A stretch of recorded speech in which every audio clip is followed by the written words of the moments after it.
নমস্কার সবাইকে। আজকে আমরা যে টপিকটা নিয়ে ডিসকাস করতে যাচ্ছি ওটা হচ্ছে principles of inheritance and variation, সেটার সেকেন্ড পার্ট। আগের দিন আমি তোমাকে এই চ্যাপ্টারের একটা ব্রিফ ইন্ট্রোডাকশন দিয়ে দিয়েছি, আর আমরা এখানে একটু প্রোগ্রেস করেছিলাম। আমরা আস্তে আস্তে আস্তে আস্তে ডিসকাস করছিলাম যে জেনেটিক্স কি, হেরিডিটি কি, ইনহেরিটেন্স কি, ভেরিয়েশন কি। এটা ছাড়াও আমরা অনেক রকম এই যে মেন্ডেলের এক্সপেরিয়েন্স ব্যাপারে জানতে পারলাম, মেন্ডেলসের যে লজ অফ ইনহেরিটেন্স সেটা কিভাবে এসেছে, কেন মেন্ডেল সাকসেসফুল হয়েছিল এটা জানতে পারলাম। এবং এটা ছাড়া আমরা এটাও জানতে পারলাম যে মেন্ডেল কি কি রকমের প্লান্টস নিয়ে এক্সপেরিমেন্ট করেছিল। এখানে খুব সুন্দর একটা টেবিল দেওয়া আছে, এটা আমি তোমাদের আগের দিন বলেছিলাম খুব ভালোভাবে। তারপর এই যে ইনহেরিটেন্স অফ ওয়ান জিনের যে ডিফারেন্ট প্যাটার্ন গুলো, এগুলোর উপর আমরা ডিসকাস করেছিলাম। এটা ছাড়া আমরা এখানে মোটামুটি টেস্ট ক্রস, পুনেট স্কোয়ার, এইগুলো মোটামুটি ডিসকাস করেছিলাম। তো আগের দিন আমরা যেই পার্ট থেকে থেমেছিলাম আমি ওই পার্ট থেকে শুরু করব। সেটা হচ্ছে কি, যে আমরা এই কথাটা বলেছিলাম যে by simply looking at the phenotype of a dominant trait it is not possible to know the genotypic composition. আচ্ছা, তাহলে এই কথাটা আমরা কেন বললাম? দেখো, এই কথাটা আমরা বলছি কারণ ধরো এই যে এখানে আমি লিখে রেখেছি, তো ধরো তোমার কাছে একটা টল পি প্লান্ট, তোমার কাছে একটা 5 ফুট টল পি প্লান্ট, 5 ফুট টল তো হয় না, 2 ফিট টল পি প্লান্ট আছে, যেটাকে তোমরা টল কনসিডার করো। এবার প্লান্টটা টল এটা আমরা দেখে বলতে পারবো, তাহলে আমরা প্লান্টের ফিনোটাইপটা কিন্তু বলে দিতে পারছি, ঠিক আছে? তাহলে আমি একটু লিখে লিখে করে তা তোমাদের সুবিধা হবে। তো প্লান্টের ফিনোটাইপ কিন্তু আমরা can be understood, okay. But ওই সেম টাইমে আমাদের কিন্তু জিনোটাইপটা জানা পসিবল না। জিনোটাইপটা কিন্তু আমাদের জানা পসিবল না। ওই টল পি প্লান্টটা ক্যাপিটাল টি মানে এটা হোমোজাইগাস, না capital T small tea heterozygous, এটা কিন্তু জানা আমাদের জন্য পসিবল না। তো এই জিনিসটাই আমি তোমাদের বারবার বলছিলাম যে এই একটা ব্যাপার হয়। তো এইটার জন্য আমরা একটা ক্রস করি, যেটাকে আমরা বলি test cross. Test cross is a type of আমরা পলিনেশন ওয়্যার কি হয়, আমরা যে টেস্ট প্লান্টটা থাকে ওটাকে একটা রিসেসিভ ফেনোটাইপের সাথে ক্রস করাই। তাহলে এই ক্ষেত্রে রিসেসিভ ফেনোটাইপ হচ্ছে স্মল টি স্মল টি। তো রিসেসিভ ফেনোটাইপ হচ্ছে স্মল টি স্মল টি, ঠিক আছে? তাহলে আমি আগের দিন তোমাদের এটা বলেছিলাম যে সাপোজ আমাদের কাছে একটা টল প্লান্ট আছে, আমরা জানতে চাই ওটা জিনোটাইপ ক্যাপিটাল টি না ক্যাপিটাল টি স্মল টি। তাহলে আমরা কিভাবে জানবো? আচ্ছা, দেখো, আমরা কি করব, ওটাকে ক্রস করাবো। এই যে এটা হচ্ছে ক্যাপিটাল টি, এটা ক্যাপিটাল টি স্মল টি, দুটোই কিন্তু tall at the end of the day. But আমরা কিভাবে জানবো যে ওটা আমাদের হোমোজাইগাস না হেটেরোজাইগাস? এটার জন্য রিকোয়ারমেন্ট হচ্ছে যে আমরা এটা পিওর ডোয়ার্ফ বা পিওর রিসেসিভের সাথে আমরা এটাকে পলিনেট করব। তাহলে কি হচ্ছে, ক্যাপিটাল টি কে আমরা ক্রস করছি স্মল টির সাথে। দেখো, আমরা তো ক্যাপিটাল টি তো জানি না, এটা আমি তোমাদের বলছি, আসলে এটা টল। এবার যদি এটা ক্যাপিটাল টি হয়, তাহলে যে ফার্স্ট ফাইলিয়াল জেনারেশন আসছে ওখানে কিন্তু সব টল, সব টল। এবার সেম কেসটাই যদি সাপোজ আমাদের একটা হেটেরোজাইগাস প্লান্ট আছে, ক্যাপিটাল টি স্মল টি, সেটাকে যদি আমরা স্মল টির সাথে ক্রস করি, তাহলে কিন্তু আমরা কি পেয়ে যাচ্ছি, আমরা পেয়ে যাচ্ছি একটা টল একটা ডোয়ার্ফ। তো 50% টল 50% ডোয়ার্ফ মানে আমাদের ওটা হেটেরোজাইগাস। তাহলে হোমোজাইগাস কোনটা হেটেরোজাইগাস কোনটা, এটা আমরা কিভাবে এই পয়েন্টে ডিসাইড করব? এটা একটা ভাবে ডিসাইড করতে পারি যে যদি ধরো আমাদের আফটার আ টেস্ট ক্রস করলাম, যদি টেস্ট ক্রস করার পর আমরা 100% টল পাই, তাহলে আমরা এটাকে কি বলবো, আমরা ডিসাইড করবো যে এটা হচ্ছে homozygous.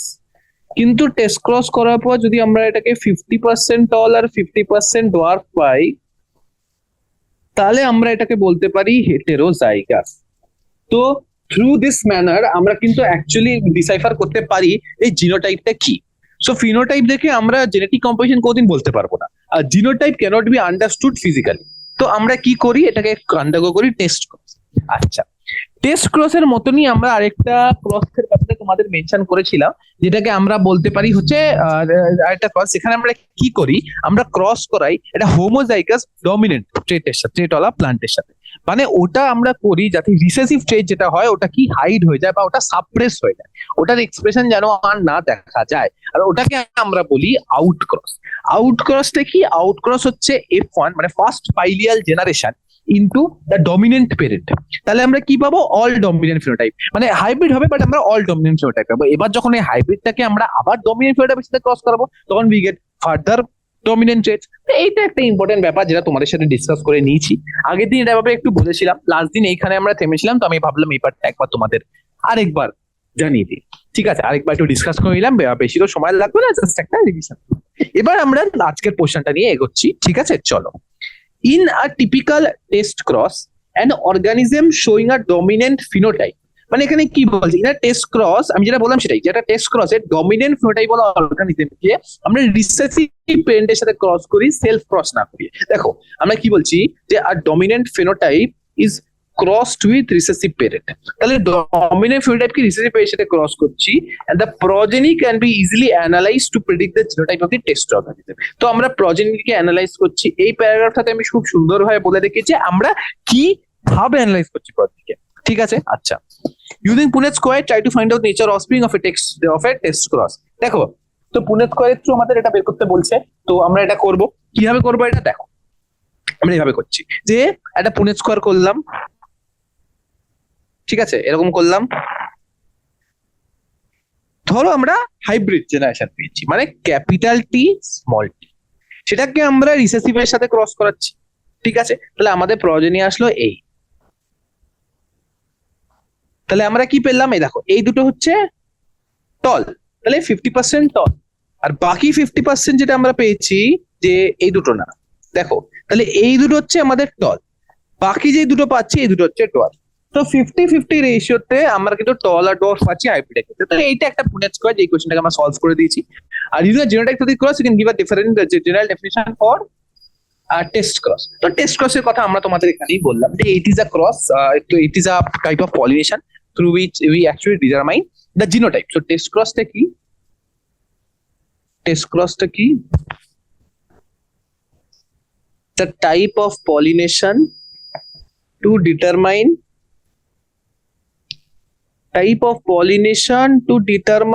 genotype of the plant. So where the plant is crossed with a recessive phenotype. But the plant is crossed with a recessive phenotype. তো এইটার ব্যাপারে আমরা মোটামুটি বলতে চাইছি, আই গেস এটা তোমাদের মোটামুটি ক্লিয়ার হয়ে গেছে। ঠিক আছে, চলো এবার আগে যাওয়া যাক। চলো next. Based on his observations on monohybrid cross, Mendel proposed two general rules to consolidate his understanding of inheritance. তো মেন্ডেল কি করলো? মোটামুটি যা বুঝলো, মেন্ডেল যা বুঝলো তোমরা যা বুঝলে, এরই বেসিসে আমরা বেসিক্যালি কয়েকটা ল বানিয়েছি, সেগুলোকে আমরা বলি লজ অফ ইনহেরিটেন্স। তার মধ্যে দুটো, একটা হচ্ছে first law law of dominance, second law of segregation. তো ফার্স্ট লটাকে আমরা বলতে পারি law of dominance. Law of dominance কি বলে? ল অফ ডমিনেন্স আর ল অফ সেগ্রিগেশন দুটোর উপরে কিন্তু অনেক কোয়েশ্চেন আসে, তো তোমাদের এটা একটু জেনে রাখলে ভালো হয়। তো ল অফ ডমিনেন্স কি বলে? ল অফ ডমিনেন্স বলছে যে characters are controlled by discrete unit call factors. Factors occur in pairs. In a dissimilar pair of factors, one member of the pair dominates the other. আচ্ছা, ঠিক আছে। এখানে এরা এটাই বলতে চাইছে যে কোনো ধরো ক্যারেক্টার, মানে ক্যারেক্টার সেটা ক্যান বি হাইট একটা ক্যারেক্টার, যে কোনো character example height is control by factors. Factors বলতে তোমরা কি বলছো? জিনস বা অ্যালিলস।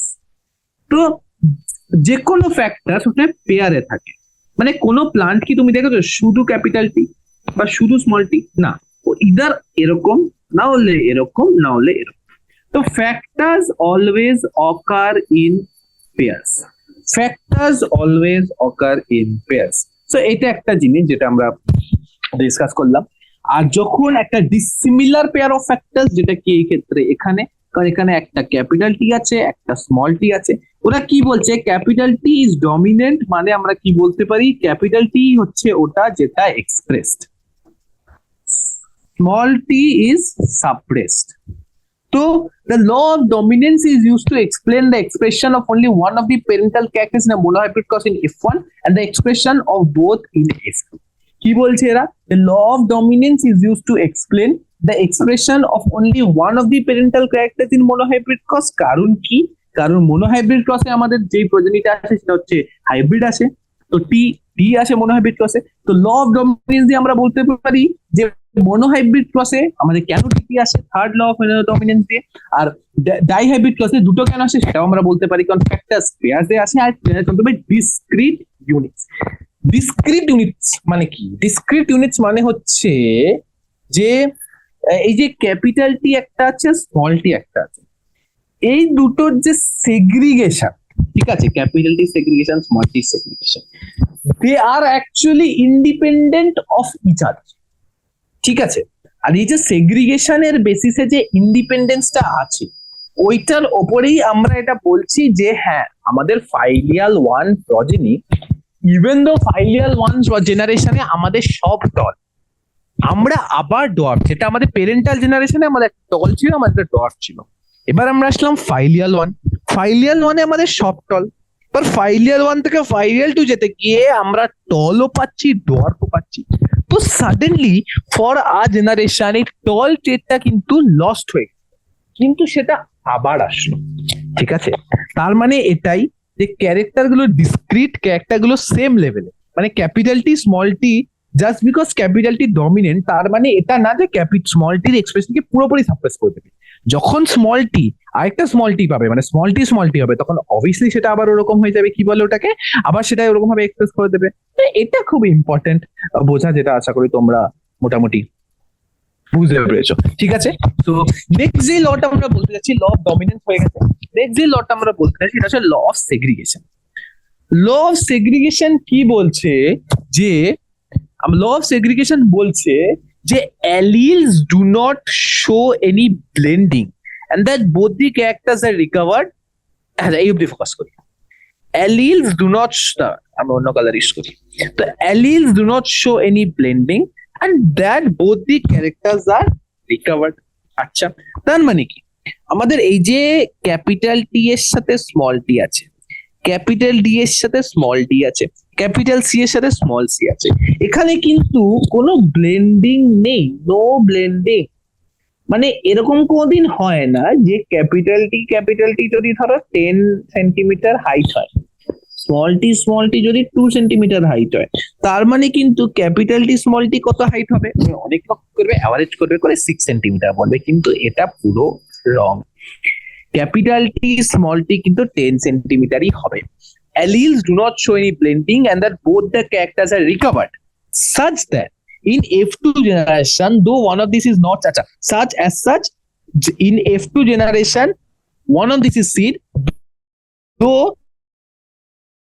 that is not seen in F1. এরা এটাই বলছে যে ব্লেন্ডিং যদি দেখাতো না তাহলে ওই যে পিওর ডোয়ার্ফটা আমরা পেতাম না, ঠিক আছে। পিওর ডোয়ার্ফটা পাওয়া কিন্তু আমাদের ক্ষেত্রে পসিবল ছিল না। পিওর ডোয়ার্ফটা আমরা পাচ্ছি অনলি বিকজ এই যে ক্যারেক্টার্স গুলো আছে এগুলো কোন রকম ব্লেন্ডিং শো করে না, কোন রকম ব্লেন্ডিং কিন্তু এরা শো করবে না, ঠিক আছে। Next though the contain two alleles in gamete formation, the factors or alleles segregate from each other such that a gamete receives only one of the factor. কি বলছে? The factors or alleles segregate from each other such that a gamete receives only one of the two factors. মানে ওরা এটা এখানে এটাই বলছে যে suppose capital T small tea, এবার এটা অ্যাকর্ডিংলি সেগ্রিগেট করছে, ঠিক আছে। মানে যখন গ্যামেট ফর্ম হচ্ছে ক্যাপিটাল টি স্মল টি পুরোপুরি আলাদা, 50% ক্যাপিটাল টি 50% স্মল টি, এই প্রপোর্শনে কিন্তু গ্যামেট ফর্মেশন আমরা দেখতে পাচ্ছি। The factors or alleles segregate in such a manner that the gamete receives only one of the two factors. গ্যামেটের মধ্যে কিন্তু যে কোনো গ্যামেটে কিন্তু জাস্ট 50% গ্যামেটে শুধু ক্যাপিটাল টি থাকবে, 50% গ্যামেটে শুধু স্মল টি থাকবে। এরকম কোনোদিন হবে না যে কোনো একটা গ্যামেটে 25% স্মল টি 75% ক্যাপিটাল টি, এরকম কোনোদিন হয় না। গ্যামেটে কোনোদিন ট্রেড কিন্তু মিক্স হয় না, গ্যামেটে সবসময় ট্রেড ইন্ডিপেন্ডেন্ট যায়। আচ্ছা, বুঝতে পেরেছো? ঠিক আছে, চলো। Of course, a homozygous parent produces all gametes that are similar, while a heterozygous one produces two kinds of gametes, each having one allele with equal proportion. মানে কি? মানে এরা বলছে যে homozygous individual produces all gametes of the same type, while a heterozygous one produces two kinds of gametes, capital T, small t, each having one allele with equal proportion, 50%, 50%, while এখানে 100%। এইটাই হচ্ছে difference homozygous আর heterozygous ইন্ডিভিজুয়ালে গ্যামেটের ডিফারেন্সটা। ওকে, sure. ঠিক আছে, তো আশা করি এটা clear করে দিয়েছি। তো এরপরে আমরা এমন একটা জিনিস পড়তে যাচ্ছি যেটার ব্যাপারে, যেটা পড়ে হয়তো তোমার মনে হবে যে আমি এতক্ষণ যেটা বললাম সেটার মধ্যে একটা এক্সেপশন এটা, তো এটা ব্যাপারে আস্তে আস্তে পড়া যাক। ঠিক আছে, চলো। Incomplete dominance. When experiments on peas were repeated using traits in other plants, it was sometimes found out, মানে এই পি এর ওপর যে সেম এক্সপেরিমেন্ট মেন্ডেল করেছে, ওই সেম এক্সপেরিমেন্ট একটা ডিফারেন্ট প্লান্ট ইউজ করে যখন করা হয়, তখন এটা পাওয়া যায় যে F1 had a phenotype that did not resemble either parent and was in between the two. When experiments on peas were repeated in other plants, it was discovered that F1 had a phenotype that did not resemble either of the two parents and was in between the two. মানে এখানে ওরা কি বলছে, আমরা এতক্ষণ কি বলছিলাম যে F1 জেনারেশন একটা পেরেন্টকে পুরোপুরি রিজেম্বল করছে, যেখানে F2 তে একটা দুটো পেরেন্টেরই রিপ্রেজেন্টেশন আছে 3:1। ইনকমপ্লিট ডমিনেন্সের ক্ষেত্রে আমরা এটা বলছি যে F1 জেনারেশনে যে প্রজেনিটা আসছে সেটা কিন্তু কোনো পেরেন্টকেই রিজেম্বল করছে। আমরা এরকম বলছি না যে ওটা মিক্সিং হচ্ছে, বাট এটা কোনো পেরেন্টকেই রিজেম্বল করছে। ঠিক আছে, the inheritance of flower color in snapdragon or antherinum species, and এক্সাম্পলটা কি, snapdragon বা antherinum species। আচ্ছা, এক second, snapdragon antherinum species is a good example to understand incomplete dominance। তাহলে আমরা কি বললাম যে ফ্লাওয়ার কালার ইনহেরিটেন্স, মানে এখানে কি হচ্ছে দেখো, স্ন্যাপড্রাগন বা এটা যদি আমরা স্ন্যাপড্রাগন প্লান্টের কথা বলছি, স্ন্যাপড্রাগন প্লান্টটা যদি দেখো তাহলে কি হচ্ছে দেখো, ওদের আমাদের রেড পেরেন্ট আছে ক্যাপিটাল আর ক্যাপিটাল, আমাদের কাছে একটা হোয়াইট পেরেন্ট আছে ক্যাপিটাল আর স্মল আর। এবার যদি আমরা ক্রস করি F1 জেনারেশনে আমরা কি এক্সপেক্ট করব, তোমরা বলো। F1 জেনারেশনে আমরা এক্সপেক্ট করব যখন আমরা ক্যাপিটাল আর কে স্মল আর সাথে ক্রস করছি, আমরা এক্সপেক্ট করব যে F1 এর ক্যাপিটাল আর স্মল আর আসুক, মানে রেডি হবে, রাইট? কারণ আর ইজ ডমিনেন্ট। আমরা এখানে পেয়ে যাচ্ছি পিঙ্ক, রেড আর হোয়াইট থেকে আমরা পাচ্ছি pink, and this trait does not resemble either parent। তো এটা কোনো পেরেন্টকেই কিন্তু রিজেম্বল করছে না, হয়ে গেল, কোনো পেরেন্টকে এটা রিজেম্বল করছে না। এবার দেখো, তো এটা is a good example to understand incomplete dominance in a cross between a true breeding, মানে এখানে এসএম জিনিসটা বলছি, in a cross between a true breeding red flowered and a true breeding white flowered plant, it was seen, দেখো, true breeding red flowered and true breeding white flowered plant, the F1 was pink. It was seen that the F1 was pink, মানে true breeding red, true breeding white, F1 যেটা আসছে that is pink। আচ্ছা, isn't this weird? weird তো হওয়া উচিত, কারণ আমরা তো এতদিন জানতাম যে আমাদের পেরেন্টের মধ্যে যে ট্রেটটা থাকে F1 জেনারেশন কমপ্লিটলি রিজেম্বল করে ওটাকে, কিন্তু এখানে তো আমাদের চেষ্টা হচ্ছে না। আচ্ছা, নাও when the F1 was self pollinated, the F2 resulted in the following ratio। এবার F1 কে, মানে আমরা ক্যাপিটাল আর স্মল আর কে সেলফ পলিনেট করলাম, তাহলে F2 তে আসলো, তা আগে আমাদের এই সেম জিনিসটা আসতো, আগে আমরা কি করতাম, মানে আমাদের এক্সপেকটেশন কি ছিল, এক্সপেকটেশন ছিল যে এই তিনটে রেড হবে, এটা হোয়াইট হবে, ফিনোটিপিক রেশিও হয়ে যাবে 3:1, আর জিনোটিপিক রেশিও হবে 1:2:1, কিন্তু এটা ভুল। রেজাল্ট এরকম আসলো, মানে যেটা আমরা আউটপুট পেলাম সেটা আমরা এই পেলাম যে আউটপুট আমরা কি পেলাম, আউটপুট আমরা পেলাম যে এইটা তো রেড আসলো, এইটা তো রেড আসলো, ক্যাপিটাল আর রেড আসলো, স্মল আর হোয়াইট আসলো, কিন্তু ক্যাপিটাল আর স্মল আর পিঙ্ক হয়ে গেল। আচ্ছা, তাহলে এখানে জিনোটিপিক রেশিও তো আমাদের 1:2:1 হয়ে গেল, থেকেই গেল যে আগে যেটা ছিল, এটা কোনো ডিফারেন্স নেই। চেঞ্জটা আসলো ফিনোটিপিক রেশিওতে, ফিনোটিপিক রেশিও 1:2:1 হয়ে গেল। আর এইটাই হচ্ছে how incomplete dominance differs from monohybrid cross. ঠিক আছে, আশা করি তোমরা এটা বুঝতে পেরেছো। তো here the genotypic ratio the exactly as you'd expect in any Mendelian monohybrid cross, মানে জিনোটাইপিক রেশিও যে কোনো মেন্ডেলিয়ান ক্রসের সাথে same, but the phenotypic ratios are changed from 3:1 dominant is to recessive had changed, change ওই কি হলো 1:2:1। তো আমাদের যেটা ফিনোটিপিক রেশিও সেটা কিন্তু অ্যাকচুয়ালি চেঞ্জ করলো, চেঞ্জ করে এরকম হয়ে গেল। ওকে, এবার দেখো what happened was that R was not completely dominant over small r and this made it possible to distinguish capital or small r as pink। মানে এখানে কি বলছে যে ক্যাপিটাল আর যে অ্যালিলটা, দিস ওয়াজ নট মানে আর না, আর আর আর এই আরটা not completely dominant, not completely dominant over small R. ঠিক আছে, যার কারণে ওই যে ট্রেডটা রিসেসিভ ট্রেডটাকে সাপ্রেস করে নিজেকে এক্সপ্রেস করবে, সেটা কিন্তু করতে পারলো না। এবার এই জিনিসটা দেখো, এই জিনিসটা মেনলি আমরা মানে জেনেটিক্যাল যে প্রোটিনস হয়, প্রোটিনস এর থ্রু এই জিনিসটা এক্সপ্রেস হয়। তো এটা ওরকম ইন্ডিভিজুয়াল প্রোটিনস এর জন্য হয়েছে, মানে এটার জন্য মানে যেই প্রোটিনটা এক্সপ্রেস করে ক্যাপিটাল আর কে, ওটা পুরোপুরি ডমিনেন্ট হতে পারেনি, যার কারণে আমরা একটা ফিক্সড ট্রেড পেয়েছি। ঠিক আছে, তো এটা একটা আলাদা ব্যাপার। তো এবার এক্সপ্লেনেশনটা কি দিচ্ছে, what exactly is dominance, why are some alleles dominant and some recessive? Every gene, as you know by now, contains the information to express a particular trait। মানে কি বলছে, প্রত্যেকটা জিন একটা প্রোটিন সিনথেসাইজ করে যেটা ক্ষেত্রে একটা পার্টিকুলার ট্রেট এক্সপ্রেস হয়, সেটা skin colour, hair colour, eye colour, height, muscle weight, সবকিছুর জন্য আলাদা জিন আছে। In a diploid organism there are two copies of each gene as a pair of alleles। মানে একটা ডিপ্লয়েড অর্গানিজমে যে কোনো জিনের দুটো কপি আছে। ঠিক আছে, now these alleles need not be identical as in a heterozygote, one of them may be different due to some changes that it has undergone which modifies the information that particular allele contains। মানে ওরা কি বলছে যে যে কোনো organism diploid মানে দুটো সেটের জিন আছে, তো দুটো সেটের জিনের মধ্যে একটা হয়তো তোর ক্যাপিটালে আছে, একটা স্মলে আছে। এবার এটা অবভিয়াসলি এটার উপর ডমিনেন্ট, তো এই ট্রেডটা এক্সপ্রেস হবে। ঠিক আছে, নাও এই দুটো অ্যালিলকে বা দেখো, যখন আমরা হ্যাপ্লয়েড অর্গানিজম নিয়ে কথা বলছিলাম, তখন আমাদের কিন্তু আমরা ধরো একটা যে কোনো এ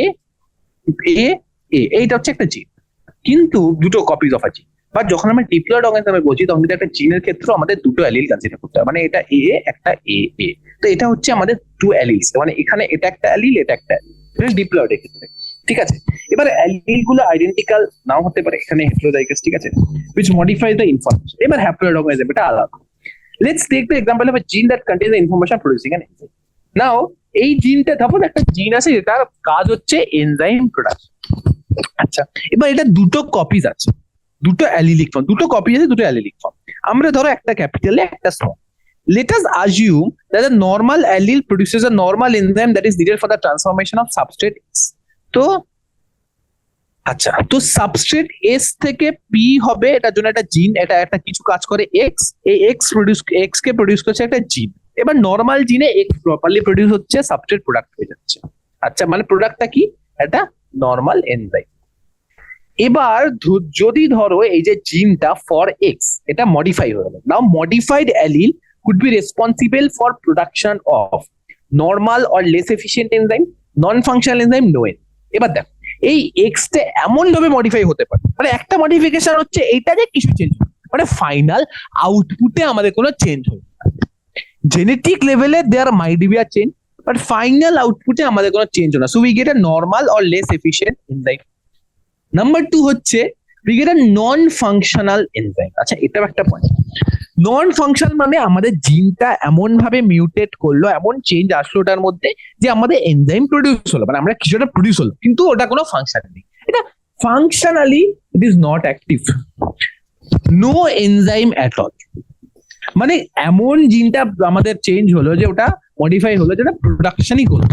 ঠিক আছে, এবার দেখো এটা ফার্স্ট কেস মানে যেটা নর্মাল। আচ্ছা, ফার্স্ট কেস মানে হচ্ছে normal বা less efficient enzyme যেখানে in the first case the modified allele is equivalent to the unmodified allele that is produced to produce the same phenotype or trait and the resultant transformation of substrate S মানে ফার্স্টটা হচ্ছে equivalent to unmodified, ফার্স্টটা হচ্ছে equivalent to unmodified, কিন্তু such equivalent allelic pairs are very common. তো এরকম অনেক থাকে যে আমাদের অ্যালিলটা স্লাইটলি মডিফাই হচ্ছে আর মডিফিকেশনটা ওভার ইয়ার্স হয়, এরকম না যে একদিন দুদিনের মধ্যে this modifications taken place, all this modifications ochre over years, ঠিক আছে।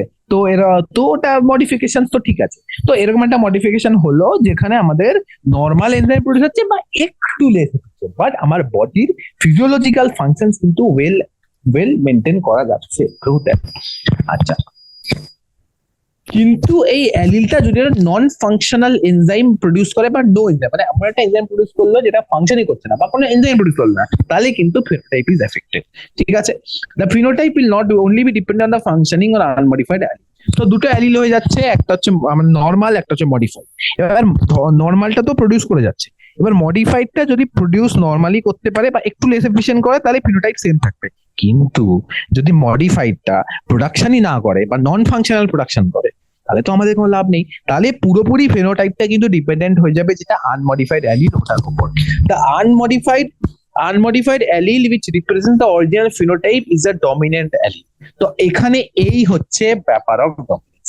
তো আনমডিফাইড অ্যালিলটা এই যে non function enzyme no enzyme at all, তাহলে মডিফাইড অ্যালিল বিকামস রিসেসিভ। তাহলে আমরা কি বলছি যে আনমডিফাইড allele is dominant। তো এটা ভীষণ ইম্পর্টেন্ট, আই গেস তোমরা এটা মোটামুটি বুঝতে পেরেছো, ঠিক আছে। নাও দ্য আনমডিফাইড অ্যালিল, আচ্ছা এখানে কি বলছে, the unmodified or functioning allele which represents the original phenotype is the dominant allele, the modified allele is the recessive allele। Hence in the example of the above the recessive trait is seen due to non-functional enzyme or because no enzyme is produced। তো আমরা যদি টলনেস character মানে height ক্যারেক্টারের উপর কথা বলতে পারি, তাহলে একটা আছে ক্যাপিটাল টি, একটা আছে স্মল টি। মানে ক্যাপিটাল টিটাকে যদি আমরা নর্মাল অ্যালিল কনসিডার করি তাহলে ওর বেসিসে আমাদের ওই প্রোটিনটা রেসপন্সিবল হাইটের একদম নর্মাল প্রোডাকশন হচ্ছে, কিন্তু সেম জিনিসটা আমরা যদি রিসেসিভ অ্যালিলের জন্য কনসিডার করি আমাদের কিন্তু ইদার প্রোডাকশন হচ্ছে না বা অনেক লেস প্রোডাকশন হচ্ছে, ঠিক আছে। তো এইভাবে আমাদের ব্যাপার বেসিক্যালি চলছে। This is the concept of dominance. এইভাবেই আমাদের নানা রকম ডমিনেন্ট রিসেসিভ অ্যালিলের কোয়েশ্চেনটা ছিল ইন দ্য ফার্স্ট প্লেস। তো এই যে প্যারাগ্রাফটা আমি পড়লাম এটা থেকে তোমরা সবাই এটা বুঝতে পেরেছো how the concept of dominance, how all this things actually came, ঠিক আছে। চল ঠিক আছে, চলো আমরা এবার আগে যাই এখান থেকে। তো এই পার্টটা ইজি আছে, এই পার্টটা অতটা ডিফিকাল্ট না, আই গেস মোটামুটি তোমরা বুঝেছো, ঠিক আছে। চলো নেক্সট হচ্ছে কোডমিনেন্স। আচ্ছা, তো আমরা নর্মাল আর কোডমিনেন্স একটা ব্রিফ ইন্ট্রোডাকশন দিই। তো আমরা যেই নর্মাল ইনহেরিটেন্স এর কথা বললাম ওখানে আমরা কি দেখলাম যে in the filial one generation only one of the two traits are actually expressed। আচ্ছা, মানে নর্মালে হচ্ছে কি, নর্মাল মানে হচ্ছে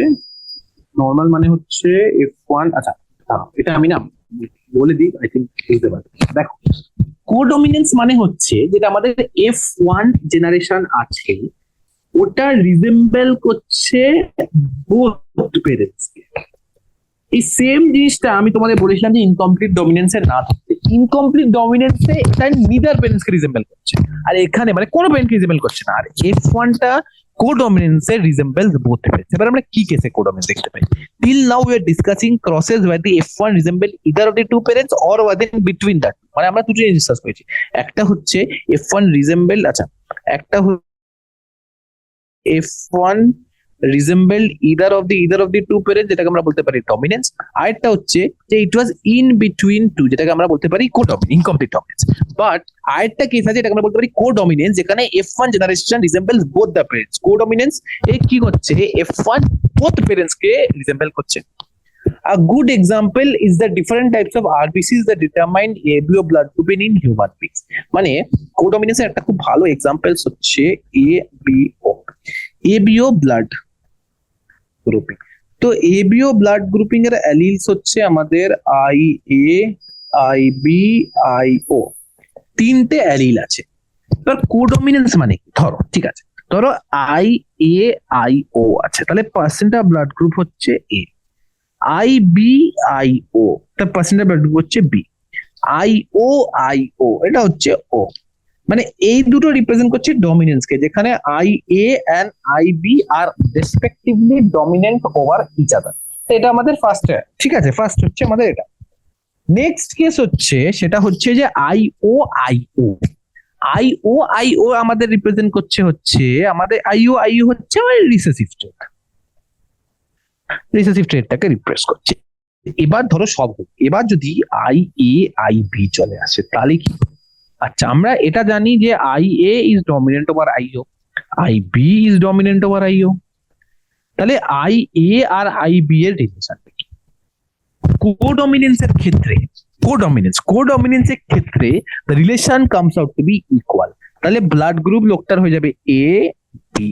তো এইটা হচ্ছে কোডমিনেন্সের কেস।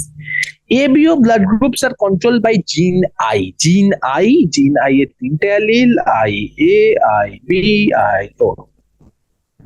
চলো, the plasma membrane of red blood cells has sugary polymers that protrude from its surface, and the kind of sugar is controlled by the gene. তো জিনের বেসিসে আমাদের বেসিক্যালি ওই জিনের বেসিসে আমাদের বেসিক্যালি সুগার পলিমার্সের উপর ফার্দার অ্যাডিশন হয়। মানে কিছু গ্লুকোজ বা গ্যালাক্টোজ অ্যাড হলে সেটা এ হয়ে যায়, তার উপর ফ্রুক্টোজ অ্যাড হলে বি হয়ে যায়। তো এটা varies from one to other. তো the gene I has 3 alleles, I A, I B and I, যেটাকে আমরা আই ও বলতে পারি, ঠিক আছে। তো যেটাকে আমরা আইও বলতে পারি, depends on us. The alleles IA and IB produce a slightly different form of the sugar while I does not produce any sugar. তো IA আর IB সুগার ডিফারেন্সটা খুব মাইনিউট, কিন্তু IO তে কোনো সুগার প্রডিউস হয় না। মানে জাস্ট ওই বেস, মানে ধরো কি হয়, একটা বেস থাকে, ওই বেসটা ওরকমই আছে। Because humans are diploid organisms, each person possesses any two of the 3 I gene alleles. Diploid মানে হিউম্যানে যে কোনো দুটো থাকে of the 3 I gene alleles, মানে কোনো হিউম্যানের মধ্যে ইদার এটা থাকবে, সেই সাথে এটা থাকবে, মানে এই দুটোর মধ্যে ইদার এই দুটো থাকবে, নাহলে এই দুটো থাকবে, নাহলে ফার্স্ট লাস্টটা থাকবে। তো that depends on one person to another. IA and IB are completely dominant over I, মানে ওরা কি বলছে যে IA IB is completely dominant over IO. Or other words, when IA and IA are present, only IA expresses. When IB and IA are present, only IB expresses.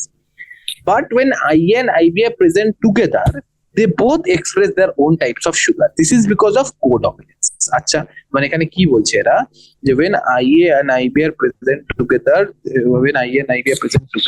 they express their own type of sugars.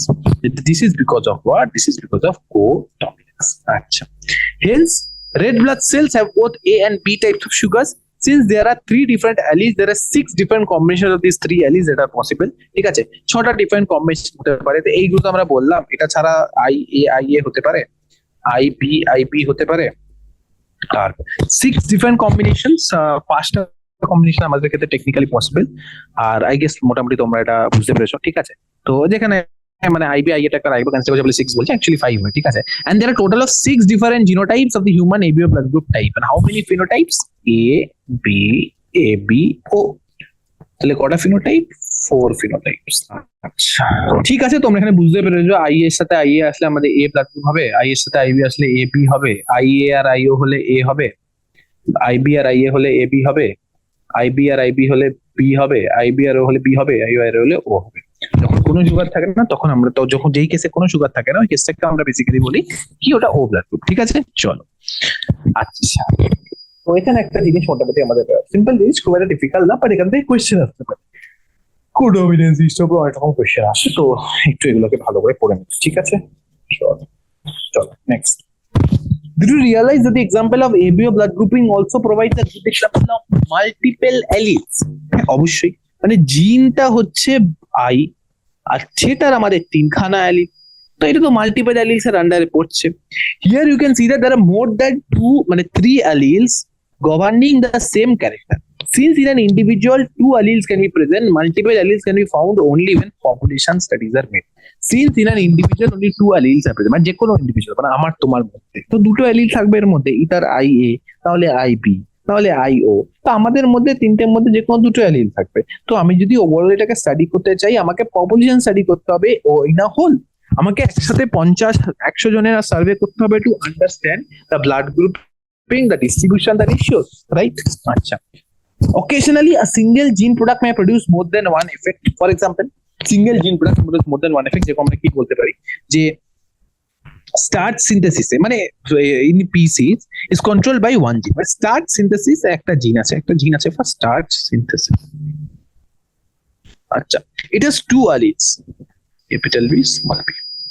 Starch is synthesized effectively by মানে capital B হলে synthesis ভালো হয়, ঠিক আছে? জিন B হচ্ছে আমাদের starch সিনথেসিসের জন্য। এবার ক্যাপিটাল বি মানে হোমোজাইগাস ডমিনেন্ট হলে ভালো স্টার্চ সিনথেসিস হয়, লার্জার স্টার্চ ভালো স্টার্চ ইনস্ট্রোডিউস হয়, মানে স্টার্চ সিনথেসিস বেশি, তো সিনথেসিস বেশি থেকে আই গেস আপনার লার্জ গ্রেনস বলো না বেটার, লার্জ গ্রেন। এটা হলো small B have less efficiency and produce smaller starch grain. Small B হচ্ছে স্মল গ্রেনস, ঠিক আছে? তো আফটার ম্যাচুরেশন ক্যাপিটাল, আচ্ছা আরেকটা জিনিস দেখা যাচ্ছে যে ক্যাপিটাল বি কিন্তু আমাদের বেসিক্যালি রাউন্ড সিডস দিচ্ছে, আর স্মল বি দিচ্ছে রিঙ্কেল। রাউন্ড সিড এটা হচ্ছে রিঙ্কেল সিড। মানে এই বি জিনটা হচ্ছে it is for starch synthesis, আর একটা হচ্ছে আমাদের সিডস। একটা হচ্ছে স্টার্চ সিনথেসিস আর একটা হচ্ছে আমাদের সিড শেপ। তো সিঙ্গেল জিন মানে আমরা ফার্স্ট লাইনটা কি বলেছি যে সিঙ্গেল জিন produces more than one effect, এটাই আমরা এখানে দেখতে পাচ্ছি, আর এটাই আমি তোমাদের বলার চেষ্টা করছি যে স্টার্চ সিনথেসিস আমরা কন্ট্রোল করছি একটা জিনের থেকে। Starch synthesis effectively BB homozygotes and large starch can produce after match BB seed. এবার আমরা দেখছি যে after maturation capital B round size দিচ্ছে আর small B wrinkle. Heterozygous produce round seed, মানে হেটেরোজাইগোস মানে capital B small B. Heterozygous কি করছে? রাউন্ড সিড দিচ্ছে, আর হেটেরোজাইগোস রাউন্ড সিড দিচ্ছে and B seems to but the starch genes produce আর ইন্টারমিডিয়েট সাইজ। তো রাউন্ড সিড দিচ্ছে কিন্তু ইন্টারমিডিয়েট স্টার্চ। তো starch genes has a phenotype that leads to incomplete dominance. তো এবার দেখো মানে কি বলবো, খুব তাড়াতাড়ি বলে গেলাম আমি এটা। আচ্ছা, তো ওরা এটা এখানে এটাই বলতে চাইছে যে আমাদের জিন বি, যেটা মেইন পারপাস হচ্ছে স্টার্চ সিনথেসিস, ওটার অ্যাকচুয়ালি আরেকটা ফাংশন আছে, সেটা হচ্ছে সিড শেপ ডিসাইড করা। এবার স্টার্চ সিনথেসিস আর সিড শেপে ওটা যেই টাইপ অফ ইনহেরিটেন্স দেখাচ্ছে দ্যাট আর ডিফারেন্ট। যেমন সিড শেপে আমরা নর্মাল আমরা যেটা বলতে পারি যে আমরা কি বলছি যে সিড শেপে সে ওটা basically lodge of inheritance follow করছে, সিড শেপে লজ অফ ইনহেরিটেন্স ফলো করছে। কিন্তু সেম জিনিসটা যদি আমি স্টার্চ সিনথেসিসে দেখি না, সেম জিনিসটা যদি স্টার্চ সিনথেসিসে দেখি তাহলে আমাদের ওটা কি করছে, এটা আমাদের ফলো করছে ইনকমপ্লিট ডমিনেন্স। সিড শেপে সেটা ল অফ ডমিনেন্স ফলো করছে, কিন্তু স্টার্চ সিনথেসিসে কিন্তু সেটা ইনকমপ্লিট ডমিনেন্স হয়ে যাচ্ছে। তো সেম জিন follows different modes of inheritance for different traits. আচ্ছা, তো এইটা একটা জিনিস ছিল। এবার আমরা এটা বলতে চাইছি যে dominance is not an autonomous feature of a gene or product that it is information for. It depends on the gene product and the production of a particular phenotype from this product, and then as it does on the particular phenotype that we choose to examine.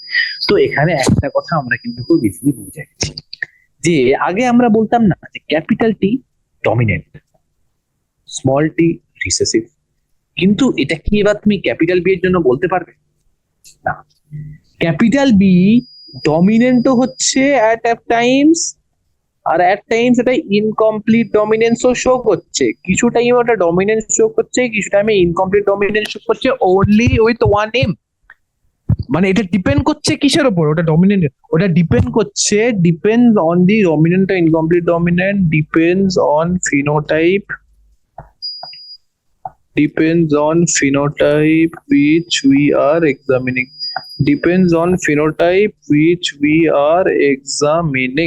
তো আমাদের এটা কি explain করছে, সেটা কিসের উপর depend করবে আমরা কোন ফিনোটাইপকে এক্সামিন করছি। ঠিক আছে, তো আই গেস এটা এই জিনিসটা মোটামুটি তোমাদের ক্লিয়ার, ইজি জিনিস, ঠিক আছে, এটা খুব একটা ডিফিকাল্ট না, তো ওটা মোটামুটি আই গেস ক্লিয়ার হয়ে গেছে। চলো এবার আমরা ইনহেরিটেন্স অফ ওয়ান জিন তো পড়লাম, এবার নেক্সট আমরা এখানে পড়তে যাচ্ছি of inheritance of two jeans.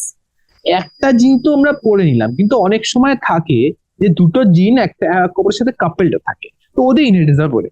Mendel also worked with and crossed pea plants that differed in two characters, as seen in a cross between pea plant that has seeds of yellow color and round shape and one that has seeds of green color and wrinkle shape. মানে Mendel কি করলো, Mendel এবার cross করলো a pea plant that has seeds with yellow color and round shape and that has seeds of green color and wrinkle shape. Seeds with yellow color মানে dominant of round shape with a seeds of green color and wrinkled. মানে এখানে আমরা দুটো জিনকে সাইমালটেনাসলি observe করছি বা দুটো জিনের ওপর সাইমালটেনাসলি এক্সপেরিমেন্ট করছি, ঠিক আছে। So Mendel found out that seed resulting from the crossing of the parents had yellow coloured and round shape seeds. তো ক্রস করে মেন্ডেল দেখছে যে আমাদের আসছে এরকম, মানে কি ইয়েলো আর রাউন্ড। আচ্ছা, thus yellow color was dominant over green and round shape was dominant over wrinkled. Different shapes, different dominant করে. These results were identical to those he got when he made separate monohybrid crosses between yellow and green seeded plants and between round and wrinkled seeded plants. মানে এই same রেজাল্টটা ধরো ও যেরকম yellow red কে yellow আর round কে cross করলো green আর wrinkled এর সাথে, যদি ইয়েলো কে গ্রিনের সাথে ক্রস করতো ও পেতো ইয়েলো, যদি রাউন্ড কে wrinkled এর সাথে ক্রস করতো ও পেতো রাউন্ড, বা দুটো ফিচারকে কম্বাইন করে ক্রস করলে ও কিন্তু সেম ফাইন্ডিং পাচ্ছে। And this is very important for us to understand, ঠিক আছে। চল next, let us use the genotypic symbols. আচ্ছা, y for এটা আমরা মোটা genotype the parents can be written as capital R, capital R, small capital Y, capital Y, small r, small y, small y. The crossing between two plants can be written down as in figure showing the genotype of the parent plant. The gametes capital R, capital Y, small r, small y as a unit of fertilization to produce the F1 hybrid. এই same যেটা আমি তোমায় লিখে দেখালাম ওই জিনিসটাই। So when the Mendel self-hybridized the F1 plants, he found out that when Mendel self-hybridized, he found out that the 3/4 of the F2 plants had yellow seeds and 1/4 had green. The yellow and green color segregated in 3:1 ratio. মানে যেটা basically মোনোহাইব্রিড ক্রসে হয়, same জিনিসটা আমরা dihybrid ক্রসে হচ্ছে। এটার ক্ষেত্রে আমরা Punnett square develop করতে পারি। কিভাবে পুনেট স্কোয়ার ডেভেলপ করতে পারি? ধরো আমাদের ফাইলিয়াল ওয়াল জেনারেশন এসছে এরকম, তো এটা যদি আমরা গ্যামেট ফর্মেশন করতে যাই তাহলে আমরা চারটে টাইপের গ্যামেট পাবো। ক্যাপিটাল আর কে কনস্ট্যান্ট রাখো, এর সাথে একবার বড় ওয়াই কে বসাও, একবার ছোট ওয়াই কে বসাও। স্মল আর কে কনস্ট্যান্ট রাখো, একবার বড় ওয়াই কে বসাও, একবার ছোট ওয়াই কে বসাও। 4 ডিফারেন্ট টাইপস অফ গ্যামেটস আমরা পেয়ে গেছি। ওদিক থেকেও 4 different types of gametes Punnett square করলে 4 × 4 16 খানা বক্সে দিয়ে আমাদের এই আউটপুটটা আসছে। এই যে পুনেট এটা দেখছো, তো এটা আমাদের আসছে। এবার এটাকে যদি আমরা অ্যাকর্ডিংলি এক্সপ্রেস করি, আমাদের আসছে 9:3:3:1। এটা হচ্ছে আমাদের ফিনোটিপিক রেশিও, মানে এটা তোমরা যদি করো তোমরা এটা বুঝতে পারবে। আর ডাইহাইব্রিড ক্রস অতটা আসে না, কম আসে, তো তোমরা একবার দেখে নাও, ঠিক আছে। তো 9:3:3:1 রেশিওটা আমরা পাবো। তো এবার এখানে আমাদের একটা ল আছে যেটাকে আমরা বলতে পারি law of independent assortment. Law of independent assortment কি বলে? ল অফ ইন্ডিপেন্ডেন্ট অ্যাসর্টমেন্ট বলছে যে in a dihybrid cross the phenotypes round yellow, wrinkled yellow, round green, wrinkled green appeared in the ratio 9:3:1। মানে রাউন্ড এর সাথে yellow, round এর সাথে wrinkled এর সাথে ইয়েলো, রাউন্ড এর সাথে গ্রিন, আর wrinkled এর সাথে গ্রিন। তো এগুলো আমাদের অ্যাপিয়ার করলে হচ্ছে 9:3:3:1, ঠিক আছে। আচ্ছা, such a ratio was observed for several pairs of characteristics. এইটা ছাড়াও আমরা যখন একটা পেয়ার অফ ক্যারেক্টারিস্টিক ধরে ক্রস করে সেটা হাইব্রিড ক্রস, আমরা কিন্তু সেম রেশিওটাই পেয়েছি, অ্যাবসলিউটলি সেম রেশিও কিন্তু আমরা অবজার্ভ করতে পেরেছি, ঠিক আছে। তো এবার দেখো, এবার now the ratio of 9:3:3:1 can be derived as a combination series of 3 yellow, 1 green, 3 আচ্ছা, তো এটা অত ইম্পর্টেন্ট না। বেসড অন, এবার মেন্ডেল আমাদের কি ইনফার করলো সেটা আমাদের কিন্তু খুব important. Based upon such observations on dihybrid crosses, মানে ডাইহাইব্রিড ক্রসের অবজারভেশনস গুলো দেখে মেন্ডেল প্রপোজ করলো second set of generalisation that we call Mendel law. আচ্ছা, based upon this Mendel proposed a second set of generalization that we call the Mendel's law of independent second generalization that we call the Mendel's law of independent assortment. এবার ওখানে কি করলো? The law states that when two pairs of traits are combined in a hybrid, segregation of one pair is independent of the segregation of other pair. আচ্ছা লটা তো পড়ে যাবে, এই লটা মুখস্থ থাকা উচিত। মানে কি বলতে চাইছি, ওরা এটাই বলতে চাইছে, সাপোজ তোমরা দুটো ক্যারেক্টার মিলিয়ে এটা ক্রস করাচ্ছ, মানে এখানে যেহেতু আমরা কি করছি, আমরা সিট কালার আর সিট শেপ এই দুটো বেসিসে যে ফিটাস আমরা যেই প্রজেনি পাচ্ছি ওটাকে ক্রস করাচ্ছি। এবার এরা এখানে এটাই বলতে চাইছে যে সিট কালারের যে অ্যালিলস গুলো ওগুলোর যে সেগ্রিগেশন, আর সিট শেপের যে অ্যালিলস গুলো ওগুলোর যে সেগ্রিগেশন, সেইগুলো কিন্তু ডিফারেন্ট ভাবে হয়, মানে দুটোর মধ্যে কোনো সম্বন্ধ নেই। মানে এই যে ক্যাপিটাল আর স্মল আর, ক্যাপিটাল ওয়াই স্মল ওয়াই, এখানে ক্যাপিটাল আর স্মল আর জিন আলাদাভাবে সেগ্রিগেট করবে, ক্যাপিটাল ওয়াই স্মল ওয়াই জিন আলাদাভাবে সেগ্রিগেট করবে, এটা তোমরা আগেরটাতেই পড়ে নিলে। কিন্তু এই দুটো কিন্তু ইন্ডিপেন্ডেন্টলি সেপারেট হচ্ছে, এই দুটো আলাদাভাবে সেপারেট করে করবে, এই দুটো আলাদাভাবে সেপারেট করবে, ঠিক আছে? আর এই দুটো সেপারেশনের মধ্যে কোনো রিলেশন নেই। এই জন্যই লোকে এটা বলে যে আমরা যখন ইনা পেয়ার মনোহাইব্রিড ক্রস করি আমরা কিন্তু ডাইহাইব্রিড ক্রস পাই। তো মনোহাইব্রিড ক্রস কিন্তু কিছু না, মনোহাইব্রিড ক্রস হচ্ছে ডাইহাইব্রিড ক্রস থেকে যখন আমরা একটা পেয়ারে করছি সেটাকে আমরা বলছি ডাইহাইব্রিড ক্রস, ঠিক আছে? তো মোটামুটি আশা করি তোমরা এটা বুঝতে পেরেছো। I hope it's clear. তো এবার দেখো, the Punnett square can be effectively used to understand the independent segregation of two pairs of genes during meiosis and the production of eggs and pollen in the F1. তো আমরা কি বলছি যে আমরা Punnett square দিয়ে আমরা কি এগের composition, পোলিনের composition সেগুলো তো বুঝতে পেরেছি। ওটা ছাড়া আমরা যে দুটো পেয়ার অফ জিন আছে সেগুলো সেগ্রিগেশনটাও আমরা পুরোপুরি বুঝতে পেরেছি।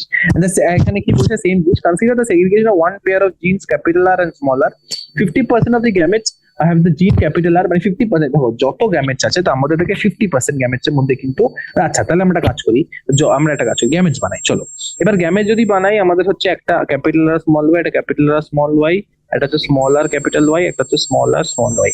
তাহলে এখানে কি বলছে, 50% of the gametes have the gene capital R, 50% A capital আর আছে, কারেক্ট। 50% আর স্মল আর, আচ্ছা স্মল আর কোন দুটো আছে, এগুলো 50%। Now, besides each gamete having a capital R or small I, it should also have the allele capital Y, small y. 50% of the gametes have capital Y. এটাই আছে। 50% of the gametes are small y. এই দুটোর মধ্যে আছে। আচ্ছা simple. 50, আচ্ছা the important remember is that the segregation of 50% capital R and 50% small r is independent of the segregation of 50% capital Y and 50% small y. Capital R জিনের সেগ্রিগেশন small আর এর থেকে, আর ক্যাপিটাল ওয়াই এর জিনের segregation from small Y, they are independent of each other, they are in no way actually related to each other, ঠিক আছে? Now 50, আচ্ছা similarly 50% of the smaller bearing gametes has Y and 50% has small Y. Simple, obviously তাই তো বললাম তোমাদের, capital Y 50% আছে, small Y 50% আছে। আচ্ছা তো চারটি টাইপ অফ গ্যামেট এখানে আমরা বলে দিয়েছি, each with a frequency of 25% or 1/4 of the total gamete. সব কটা কিন্তু ফ্রিকোয়েন্সি হচ্ছে 25%, বা যেটাকে আমরা কি বলতে পারি 1/4 of the total gametes produced. When you write down the 4 types of eggs and pollen on the two sides of a Punnett square, it is easy to derive the composition of the zygotes. তো এখানে আমরা Punnett square এর যে Punnett square টা এখানে দেখে এই Punnett square টা প্রয়োগ করতে চাই আমরা, খুব ইজিলি জাইগোটের কম্পোজিশন অ্যাকচুয়ালি আমরা সেটাকে ম্যানেজ করে নিতে পারি, খুব ইজিলি আমরা কি বিষয়টাকে আন্ডারস্ট্যান্ড করতে পারি, ঠিক আছে? ডিসাইফার করা is not a problem for us. Okay, তো এবার দেখো, এবার although there are 16 squares, how many different types of genotypes and phenotypes are formed? তাহলে ফিনোটাইপ শুধু চারটি ডিফারেন্ট হবে, একটার মধ্যে রাউন্ড হবে, রাউন্ডের সাথে ইয়েলো, একটাকে কনস্ট্যান্ট রেখে অন্যটাকে চেঞ্জ করে দাও, রাউন্ড হবে একটার সাথে গ্রিন, একটা হবে রিঙ্কেলড সাথে ইয়েলো, একটা হবে রিঙ্কেলড সাথে গ্রিন। তো এই চারটে ডিফারেন্ট টাইপ আমরা অ্যাকচুয়ালি পাচ্ছি, ঠিক আছে? এখানে তো এটা বলা খুব একটা ডিফিকাল্ট না। না আচ্ছা আমরা Punnett square বেসিসে এটা পেরেছি, ঠিক আছে? আই ডোন্ট থিংক এটা খুব একটা ডিফিকাল্ট। তো এরপরে আমরা যে থিওরিটায় আসছি সেটাকে আমরা বলছি chromosomal theory of inheritance. Chromosomal theory of inheritance কিন্তু অ্যাকচুয়ালি একটা ইম্পর্টেন্ট টপিক, যেটার উপরে আমাদের কিন্তু একটু হলেও ডিসকাস করা দরকার। তো চলো এটা আমরা ডিসকাস করি, চলো। তো ক্রোমোজোমাল থিওরি অফ ইনহেরিটেন্স বলছে আমাদের কি বলছে, আচ্ছা এখানে আরেকটা কথা আমাদের জানা, যে একটা কথা জানা উচিত আমাদের, যে Mendel published his work on inheritance of characters in 1865. মানে মেন্ডেল 1865 এ পাবলিশ করে দিয়েছিল, কিন্তু for several reasons remain unrecognized since 1900. Mendel কিন্তু নিজের কাজটা 1865 এ করে দিয়েছিল, কিন্তু 1900 অব্দি মেন্ডেলের ওয়ার্কটাকে কিন্তু রেকগনাইজ করা হয়নি। ইট ওয়াজ আন্ডার ভ্যালুড, কেউ ও মেন্ডেলের কাছে পাত্তা দিচ্ছিল না, রাইট? তো আর মানে আনফরচুনেটলি এই টাইম পিরিয়ডের মধ্যেই মেন্ডেল ডাইড, এই পিরিয়ডের মধ্যেই মেন্ডেল অ্যাকচুয়ালি মারা গেছিল, ঠিক আছে? তো মেন্ডেলের ওয়ার্ক রেকগনিশন পাওয়ার আগেই মেন্ডেল মারা গেছে। তো কিছু রিজনস আছে, ঠিক আছে? মানে দেখো, ফার্স্ট এখানে যেটা বললো যে ওরা যে his work on published his work in 1865 but unrecognised till 1900, এটা ভীষণ ইম্পর্টেন্ট একটা ঘটেছে, আনরিকগনাইজড টিল 1900। দেখো, firstly, communication was not easy in those days and his work could not be widely publicized. So first point, অনেক point আছে এখানে, ঠিক আছে? ফার্স্ট পয়েন্ট হচ্ছে যে কমিউনিকেশন ওয়াজ নট ইজি, তার কারণে ও কিন্তু মানে ওর পৃথিবীর নানা কর্নারের সাথে ওর কিন্তু কমিউনিকেশন তত ইজি ছিল না। তো ওটা একটা প্রবলেম ছিল যেটা ওই টাইমে ও এনকাউন্টার করেছিল। Other than that, his concept of genes was as stable and discrete units that control the expression of traits and that of pair of alleles did not blend with each other, was not accepted by his contemporaries as an explanation of the apparently continuous variations in nature. বড় point, ঠিক আছে? ওটা গোটাটা হচ্ছে point 2। Mendel একটা কথা বলেছিল যে জিন কিন্তু স্টেবল আর ডিসক্রিট ইউনিট, যেগুলো কোনো রকম ব্লেন্ডিং দেখায় না। কিন্তু তুমি যদি একটা নর্মাল পার্সনের পয়েন্ট অফ ভিউ থেকে ভাবো, তোমরা পি প্ল্যান দেখতে পাও, ঠিক আছে? তো পি প্ল্যান তোমরা কি এরকম হয় যে তোমরা ইদার টল দেখছো নাহলে ডট দেখছো, মানে ইদার তোমরা 10 সেন্টিমিটার ওয়ালা পি প্ল্যান দেখছো না তোমরা 2 সেন্টিমিটার ওয়ালা পি প্ল্যান দেখছো, এরকম কি হয়? না তো। we do get intermediate types, right? We do get intermediate types. तो ये एक चीज है कि আমরা এটা দেখতে পাচ্ছি যে আমাদের নেচারে দেখা কন্টিনিউয়াস ভেরিয়েশন, আমরা 10 সেন্টিমিটারেরও পাচ্ছি, আমরা 15 সেন্টিমিটারেরও পাচ্ছি, আমরা 20 সেন্টিমিটারেরও পাচ্ছি, আমরা নানা রকম হাইটের আমরা প্ল্যান্ট পাচ্ছি। তো এইটা কিন্তু মেন্ডেলের যারা মানে কো সায়েন্টিস্ট, কো ওয়ার্কার বা যারা ধরো এই পেপারটা পড়তো, তারা কিন্তু এটাকে কোনোদিন অ্যাকসেপ্ট করতে পারেনি। প্লাস এটা ছাড়া Mendel's approach of using maths to explain biological phenomena was totally new and unacceptable to many of the biologists at that time. Point 3, Mendel এমন এক সায়েন্টিস্ট যে জীবনে বলছি যে সায়েন্স ওয়ার্ল্ডে, বায়োলজির ওয়ার্ল্ডে প্রথমবার কিন্তু সে স্ট্যাটিস্টিক্স আর ম্যাথামেটিক্স কে ইনক্লুড করলো। আর এই ইনক্লুড করাটা কিন্তু প্রচুর লোক অ্যাকসেপ্ট করতে পারেনি। Socially it was not acceptable for them, ঠিক আছে? আর যেহেতু তারা সেটাকে প্রপার অ্যাকসেপ্ট করতে পারেনি, সেই কারণেই আমরা বেসিক্যালি লাইক এটা এতটা আনরিকগনাইজড। লোকে ভাবতো বায়োলজিতে ম্যাথস এর কাজ, আমরা বায়োলজিতে ম্যাথস কে কেন কনসিডার করছি, তো এরকম আর কি লোকে ভাবতো। এইটা লোকের নানা রকম লোকের আইডিওলজি ছিল ওই পয়েন্ট অফ টাইম, ঠিক আছে? Finally, though Mendel's work suggested that factors were discrete units, it could not provide any physical proof for the existence of factors or say what they were made of. এবার Mendel তো সব করলো, দেখো Mendel সবই বললো যে factor যেরকম discrete unit, সেটা ইন্ডিপেন্ডেন্টলি সেগ্রিগেট করছে, ট্রান্সমিট হচ্ছে from one generation to another. কিন্তু সায়েন্স ওয়ার্ল্ডে না হাইপোথিসিসের জায়গা খুব কম at that point of time। ওই পয়েন্ট অফ টাইমে সায়েন্স ওয়ার্ল্ডে লোকে বেশি ফোকাস কিসে করতো? প্রুফ, ঠিক আছে? That was 1900। ওই সময় সায়েন্স ওয়াজ র্যাপিডলি ডেভেলপিং, এভরিথিং রিকোয়ার্ড আ প্রুফ, সবকিছু একটা প্রুফ দরকার ছিল, তো প্রুফ, ঠিক আছে? তো কিন্তু মেন্ডেল কিন্তু প্রুফ প্রোভাইড করতে পারলো না।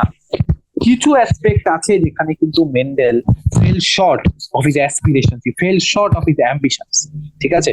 তো এটা মোটামুটি আমাদের মাথায় রাখতে হবে, ঠিক আছে? তো নেক্সট এবার কি হলো, মানে মেন্ডেলের ওয়ার্কটা রেকগনিশন কিভাবে পেল?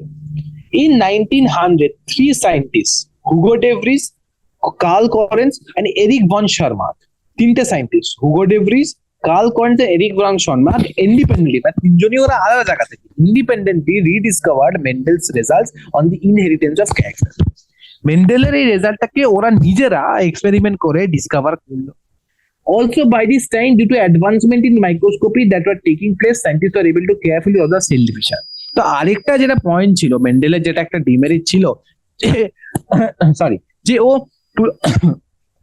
প্রুভ করতে পারছিল না the genetical basis of this factors, সেটা কিন্তু হুগো ডে ভ্রিজ ওভারকাম করতে পারলো। ঠিক আছে, Hugo de Vries, Carl Correns, Erich von শাম এরা ওভারকাম করতে পারলো। এদের টাইমে we had microscopes, we had proofs that cell division is taking place, in which ওরা দেখছে যে কিছু একটা ট্রেট কিন্তু ট্রান্সমিট হচ্ছে। ঠিক আছে, তো তো আমাদের কিছু ফ্যাক্টরস আছে, কি কি ফ্যাক্টরস এর জন্য এরা করতে পারলো? একটা হচ্ছে ওরা ইন্ডিপেন্ডেন্টলি, আচ্ছা অন্য কালার ইউজ করি, ওরা ইন্ডিপেন্ডেন্টলি ডিসকভার করলো, আর এটা হচ্ছে অ্যাডভান্সমেন্ট ইন মাইক্রোস্কোপি। তো ওরা সেল ডিভিশনকে অবজার্ভ করতে পারলো। This led to the discovery of structures in the nucleus that appear to double and divide just before cell division, and they were called chromosomes, the color bodies. তো এরকম জিনিস ছিল যে structure in the nucleus, যে structure in the nucleus, যেটা আমরা কি দেখছি যে কিছু কিছু এমন জিনিস আছে যেটা কি প্রত্যেক সেল ডিভিশনের আগে ডাবল হয়ে যাচ্ছে, মানে যা আছে ওটার থেকে ডাবল হয়ে যাচ্ছে, আর ডাবল হয়ে সেটা ডিভাইড হয়ে যাচ্ছে। তো এইটা হচ্ছে একটা ব্যাপার। তো এইসব জিনিসের জন্যই এই যে তিনটে সায়েন্টিস্ট যাদের কথা আমরা বললাম, ওরা কিন্তু অনেক অ্যাডভান্সমেন্ট করতে পেরেছে, মেন্ডেলেরই ওয়ার্ককে ওরা আরো ইনভেস্টিগেট করে আরো থরলি ওরা ওটার মধ্যে প্রোগ্রেস করতে পেরেছে। আচ্ছা, by 1902 the chromosome movement during meiosis had been worked out. তো 1902 এর মধ্যে মিওসিসে যে ক্রোমোজোম মুভমেন্টটা হয়, প্রোফেজ, মেটাফেজ, অ্যানাফেজ, টেলোফেজ, সেটা কিন্তু ওয়ার্কআউট হয়ে গেছে। Walter certain and Theodore Boveri noted the behavior of chromosomes was parallel to the behavior of genes, and the chromosomal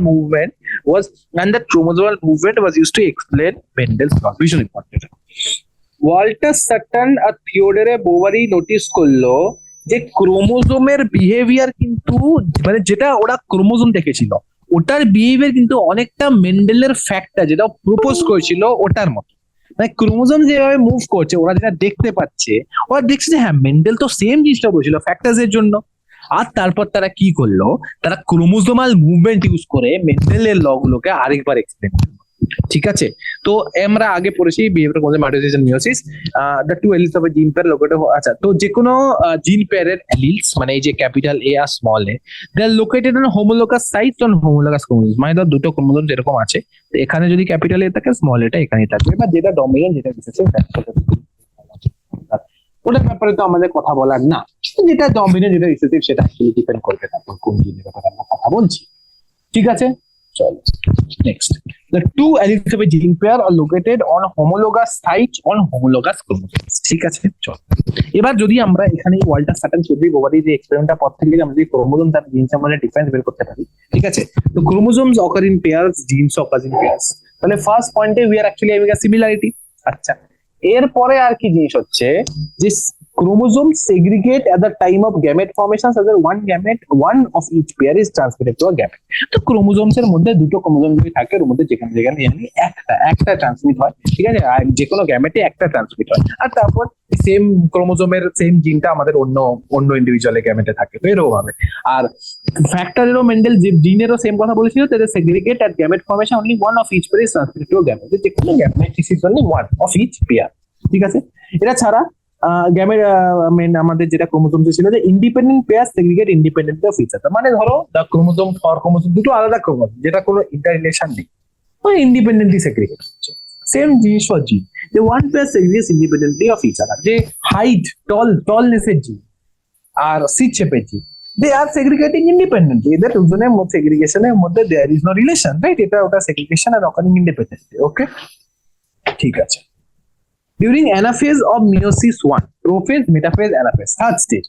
During anaphase of meiosis 1, the two chromosomes pair can align at the metaphase plate independently of each other. তো এটাই আমরা বলছি যে ওরা যে metaphase প্লেটে appear করবে ওটা ইন্ডিপেন্ডেন্ট, আর যেহেতু ওরা মেটাফেজ প্লেটে অ্যাপিয়ার ইন্ডিপেন্ডেন্ট, অ্যানাফেজ মুভমেন্টটা ইন্ডিপেন্ডেন্টলি হবে। To understand this compare the common আছে, এটা এখানে মোটামুটি লেখা আছে, যে তোমরা এখানে আশা করি এটা বুঝতেই পারছো, খুব একটা ডিফিকাল্ট না। ঠিক আছে, যে এই দুটো হচ্ছে দুটো আলাদা, এই দুটো হচ্ছে দুটো ডিফারেন্ট অ্যালিলস। ঠিক আছে, দুটো ডিফারেন্ট অ্যালিলস। এবার মিওসিস 1, এবার যদি তোমরা জার্ম সেলে দেখো, ঠিক আছে, তো যে only one of the two goes. ঠিক আছে, মিওসিস 1 যদি দেখো, তো এই অ্যালিলটা সাপোজ মানে ডিফারেন্ট অ্যালিলস, তো এই অ্যালিলটা সেপারেটলি সেগ্রিগেট হচ্ছে। এটা ধরো ফর হাইট, আর এটা ধরো ফর সিড কালার। তো এই যে সেগ্রিগেশনটা, এটা actually happening independent of each other. Height আলাদা হয়ে গেল, সিট কালার আলাদা হয়ে গেল। এবার এই দুটোর মধ্যে, হাইটের মধ্যে ধরো এটা একটা টল একটা ডোয়ার্ফ, সিট কালারের মধ্যে একটা গ্রিন একটা ইয়েলো, তখন সেভাবে ইন্ডিপেন্ডেন্টলি ওরা সেগ্রিগেট করছে। ঠিক আছে, তো এটা খুব একটা ডিফিকাল্ট না। আর সরি, তো এবার নেক্সট হচ্ছে Sutton and Boveri argue that the pairing and separation of one pair of chromosomes into the segregation of a pair of factors they can. তাহলে সাটন এন্ড বোভারি বলছে, সাটন এন্ড বোভারি বলছে যে pairing and separation of chromosomes, মানে chromosome যখন separate করছে, chromosomes ওদের সাথে যে জিন গুলো আছে ওগুলোকেও নিয়ে সেগ্রিগেট করবে। ঠিক আছে, ওগুলোকে নিয়ে সেগ্রিগেট করবে, আর ফ্যাক্টর যেগুলো আছে ওগুলো সেগ্রিগেশন হয়ে যাবে। Sutton united the knowledge of chromosomal segregation with Mendelian principles and called it the chromosomal theory of inheritance. তাহলে সাটন আর বোভারি কি করলো? সাটন আর বোভারি করলো যে ওরা কি করলো, সাটন কি করলো, United knowledge of pairing and segregation, united knowledge of chromosomal segregation with Mendel's laws, আর সেটা আসছে নাম দিয়ে দিল chromosomal theory of inheritance। ঠিক আছে, সাটন কি করলো, ওয়াল্টার সাটন, নাম পুরো যেন মনে থাকে, Walter Sutton united knowledge of chromosomal segregation with Mendelian principles and called it the chromosomal theory of inheritance. তো ক্রোমোসোমাল নলেজ কে মেন্ডেলিয়ান প্রিন্সিপলের সাথে আমরা যখন ইউনাইট করলাম, ক্রোমোসোমের মুভমেন্টটাকে যখন মেন্ডেলিয়ান ফ্যাক্টর ইউনাইট করলাম, তখন থেকে আমরা এটাকে বলি ক্রোমোসোমাল থিওরি অফ ইনহেরিটেন্স। ঠিক আছে, চলো নেক্সট যেটা বলতে যাচ্ছি সেটা হচ্ছে যে following this synthesis of ideas, experimental verification of the chromosomal theory of inheritance by Thomas Hunt Morgan and his colleagues led to discovery the basis of variation in sexual reproduction. তো Sutton তো chromosomal theory of inheritance দিচ্ছে, ঠিক আছে, কিন্তু তারপর experimental verification of the chromosomal theory of inheritance কে দিল? সেটা থমাস হান্ট মর্গান। এই যে এক্সপেরিমেন্টাল ভেরিয়েশনটা সেটা প্রোভাইড করলো থমাস হান্ট মর্গান। আর এটা করে ওরা আরেকটা জিনিস ডিসকভার করলো, যে they discover the basis of variation that sexual reproduction produced. Morgan work with tiny fruit fly Drosophila melanogaster. Direct question, কি নিয়ে কাজ করেছিল? ড্রোসোফিলা মেলানোগাস্টার, which were found very suitable for such studies. They could be grown on simple synthetic medium in the laboratory. They complete their life cycle. আচ্ছা, কেন এবার ড্রোসোফিলা মেলানোগাস্টারকে কেন সে consider করবে? ড্রোসোফিলা তার একটা ছোট ছোট পয়েন্ট আছে। একটা হচ্ছে যে grow on simple synthetic medium, they grow on simple synthetic media. ঠিক আছে, first point, they grow on simple synthetic media. Simple synthetic media. Second point, they complete their life cycle in about 2 weeks. Life cycle completed in under 2 weeks. আচ্ছা, মানে এটা খুব short time আমরা পেয়ে যাচ্ছি। প্রথম কথা, খুব ইজিলি গ্রো করতে পারছি, তারপর খুব তাড়াতাড়ি এদের লাইফ সাইকেল হয়ে যেত। আমাদের যে চেঞ্জেস অবজার্ভ করা সেগুলো আমার জন্য খুব easy. Single mating could produce large number of progeny flies. তারপরে কি হচ্ছে? Single mating produces large number of progeny. আর এটা ছাড়া এটা ছিল যে there was a clear differentiation of these sexes, male and female are easily distinguishable. The fourth point হচ্ছে male and female easily distinguishable. They grow a simple synthetic media, life cycle complete in 2 weeks, single mating to a large number of progeny, male and female easily distinguishable. আরেকটা হচ্ছে it is made of hair dye variation that is seen in low power microscope. তো আমাদের এটা হলো fourth point, এটা হলো fifth point. Fifth পয়েন্টটা কি? Variation observable under low power microscope. Under low power microscope. ঠিক আছে, তো আমরা এখানে 5টা পয়েন্ট পড়লাম। কি কি পয়েন্ট পড়লাম? ফার্স্ট পয়েন্ট, যে খুব they can be grown simple synthetic medium, তাতে গ্রো করার জন্য যে এক্সপেন্সিভ নন মিডিয়াম রিকোয়ারমেন্টস ওগুলো ভীষণ সিম্পল, ওগুলো কোনো সমস্যা না। Number 2, they complete the life cycle in about 2 weeks, মানে খুব শর্ট টাইম পেলে আমরা ওদের সবকটা ফেজেস অবজার্ভ করে নিতে পারবো। Single mating could produce large number of progeny flies, যে কোনো একটা সিঙ্গেল মেটিং এর থ্রু মানে hundreds of flies that are produce. তো আমাদের এক্সপেরিমেন্টাল পারপাসের জন্য কিন্তু এটা একদম মানে প্রপারলি সুটেবল, যে আমরা খুব ইজিলি কিন্তু এটাকে অবজার্ভ করতে পারি। ঠিক আছে না? মেল অ্যান্ড ফিমেলে দের ইজ আ ক্লিয়ার ডিফারেন্সিয়েশন। ঠিক আছে, এখানেই তোমরা দেখতে পাচ্ছ মেল আর female, male is much short আর ফিমেল ইজ মাচ লার্জার। তো এই জিনিসগুলো তো ইজি তোমরা বুঝতে পারছো, এই বেসিস তোমরা ডিফারেন্সিয়েট করে দিতেই পারে। আর তাছাড়া যারা met hereditary variation that can seen with low power microscope, colour changes, wing changes, eye colour changes, এরকম ছোট ছোট চেঞ্জেস যেগুলো কি আমরা খুব ইজিলি মাইক্রোস্কোপের থ্রু আমরা এগুলো কিন্তু অবজার্ভ করতে পারি। সো এটা খুব একটা ডিফিকাল্ট না। ঠিক আছে, তো ক্রোমোজোমাল থিওরি অফ ইনহেরিটেন্স এর পার্ট অব্দি আমরা আজকে রাখলাম। ঠিক আছে, আশা করি তোমরা মোটামুটি সবকিছু বুঝতে পেরেছো। একবার নোটস বানিয়ে এই পার্টটাকে আস্তে আস্তে পড়ো, পয়েন্ট করে পড়ে পড়ো, তাহলে কিন্তু ইজিলি মনে থাকবে। ঠিক আছে, তো এই অব্দি রাখলাম আজকে। অলরাইট, ওকে।